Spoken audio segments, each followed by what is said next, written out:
होडगी तलावात येणारे रसायनयुक्त पाणी थांबवा. नागरिकांचे आरोग्य आले धोक्यात, अन्यथा आंदोलन करणार. युवक काँग्रेसचे कार्याध्यक्ष सचिन वनमाने यांचा इशारा.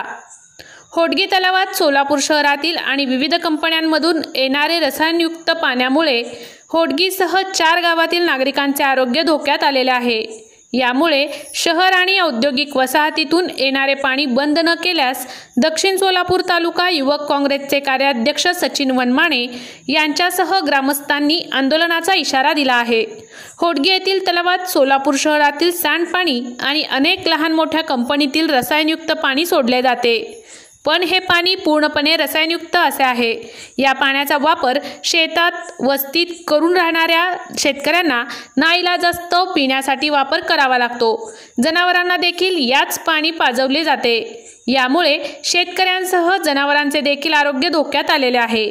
तसेच होडगीसह होडगी स्टेशन, फताटेवाडी आणि मद्रे याही गावातील शेतीतील वस्ती करून मुक्काम करत असलेल्या अनेक शेतकऱ्यांना या पाण्याशिवाय गत्यंतर नाही आणि या पाण्याने पोटासह किडनी निकामी होणे अशा आजाराने शेकडो नागरिक त्रस्त आहेत.